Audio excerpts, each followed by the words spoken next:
Dando continuidad al tema de triángulos, el siguiente tema, la clasificación que tienen tales. Podemos dividir esta clasificación en dos grandes subclasificaciones de acuerdo a la magnitud de sus lados y a las propiedades de sus ángulos internos. En la primera clasificación, de acuerdo a sus lados, tenemos los triángulos isósceles. Estos tienen la característica de que dos de sus lados son iguales. En el triángulo equilátero, los tres lados son iguales y también sus ángulos internos.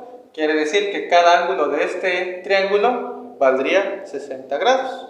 Y el último, el escaleno, sus tres lados son completamente diferentes, al igual que sus ángulos internos. De acuerdo a la magnitud de los ángulos, también tenemos, a su vez, tres tipos de triángulos. El primero es el acutángulo, en el cual cualquiera de sus tres ángulos internos es menor a 90 grados. En el triángulo obtusángulo, por lo menos uno de sus ángulos internos va a ser mayor a 90 grados y menor a 180 grados. Como quien dice, va a tener un ángulo obtuso. Y por último vamos a tener el triángulo rectángulo, el cual va a tener un ángulo interno de exactamente 90 grados. Este va a tener la siguiente propiedad. Los lados que conforman el ángulo de 90 grados se les va a llamar cateto y al tercer lado se le va a llamar hipotenusa.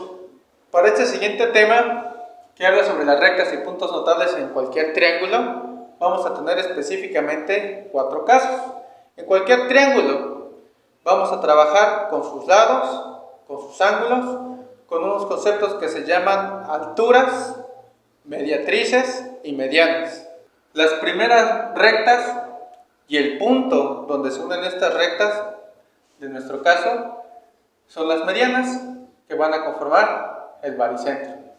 Teniendo nuestro triángulo con vértices ABC, una mediana nos va a representar la línea que va desde el vértice hasta el lado opuesto, pero esta tiene una característica, dado que es la mediana.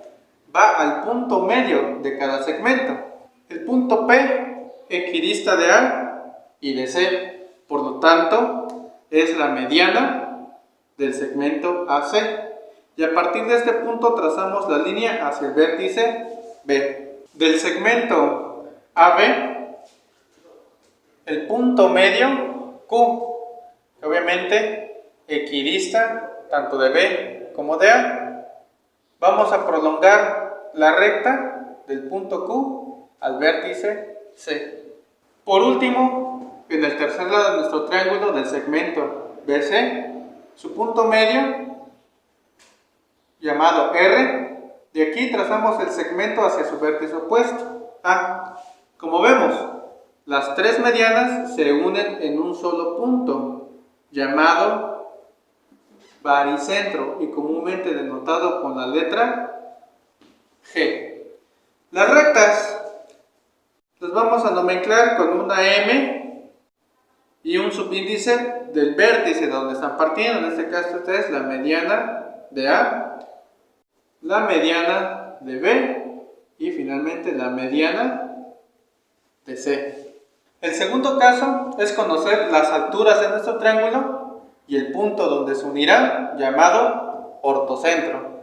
Las tres alturas de cualquier triángulo se determinan del vértice hacia el lado opuesto, pero esta línea tiene que ser perpendicular o formar un ángulo de 90 grados con respecto a ese lado. Para eso nos ayudamos de unas escuadras, poniendo una escuadra en el lado a proyectar y la siguiente escuadra con el lado recto hacia el vértice.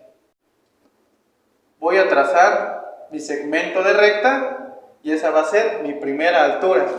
Hacemos lo mismo con un segundo lado, poniendo nuestra escuadra sobre el segmento y la siguiente escuadra recta, haciéndola coincidir con nuestro vértice.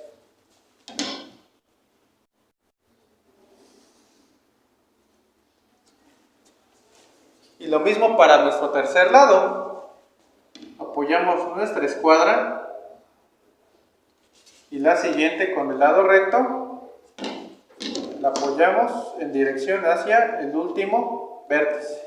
Las tres rectas, que son sus alturas, se nomenclan respectivamente con una H minúscula y un subíndice del vértice de donde viene.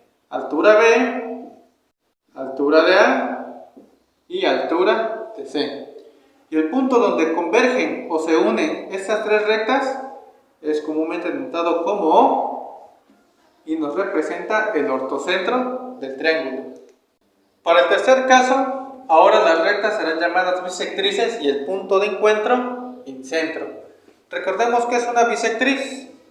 Dado un ángulo, la bisectriz será el segmento que divide ese ángulo en exactamente dos ángulos iguales. Una vez que trazamos nuestras rectas bisectrices en cada vértice, nos damos cuenta que nacen ciertas propiedades. Primero, de tener tres ángulos interiores, ahora tenemos 6. Con la condición de que el ángulo 1 es igual al ángulo 2. El ángulo 3 es igual al ángulo 4 y finalmente el ángulo 5 es igual al ángulo 6. Esto se debe a la definición de bisectriz. Es la recta que parte un ángulo en dos ángulos iguales.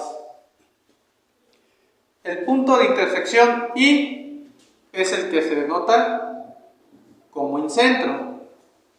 Y la propiedad característica es que si ustedes al agarrar un compás, poner su centro en I, en el punto donde se encuentran las bisectrices, y abrirlo hacia cualquiera de los puntos R, P y Q, que son respectivamente las bisectrices de A y hasta el lado opuesto, van a trazar lo que se llama una circunferencia inscrita o dentro de el triángulo. Esa es una gran propiedad y característica de lo que es el incentro en cualquier triángulo. En nuestro cuarto y último caso, ahora tenemos las mediatrices, que el punto de encuentro donde se junten las tres será denominado el ortocentro. Bien, ¿qué es una mediatriz? Es un segmento de línea que parte a la mitad otro segmento. Para el caso particular de las mediatrices en cualquier triángulo, voy a localizar el punto medio de los tres lados. En esta primera instancia, el segmento AB, determino su punto medio. Apoyo mi primera escuadra y con ayuda de una segunda, exactamente donde está el punto medio, voy a trazar mi primera recta, que va a ser la mediatriz.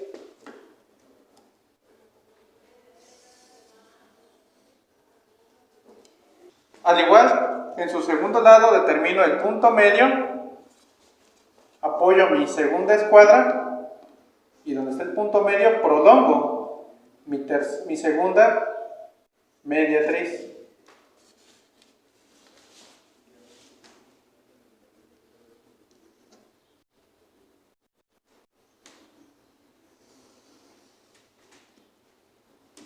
Finalmente, en mi último lado, determino su punto medio, apoyo mi primera escuadra y con el lado recto de la segunda escuadra proyecto mi tercera y última mediatriz.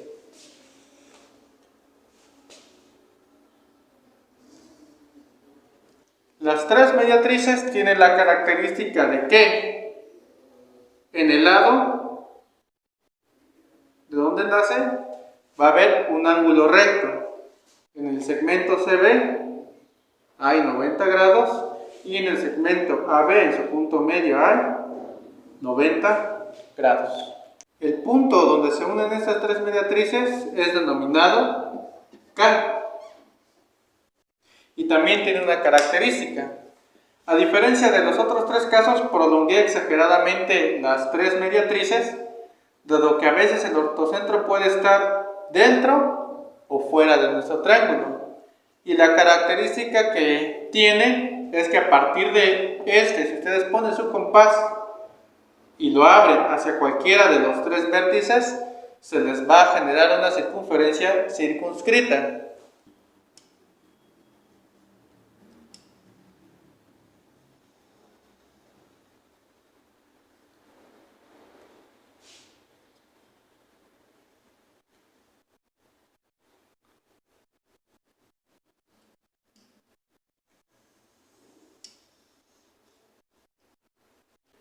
¿Qué significa una circunferencia circunscrita? Que esta circunferencia, denotada aquí con una línea verde, va a pasar por los tres vértices del triángulo y el triángulo va a quedar dentro del círculo formada por nuestra circunferencia. A esto se le conoce como circunscrito y es la propiedad que tiene el ortocentro, esto formado a partir de sus mediatrices.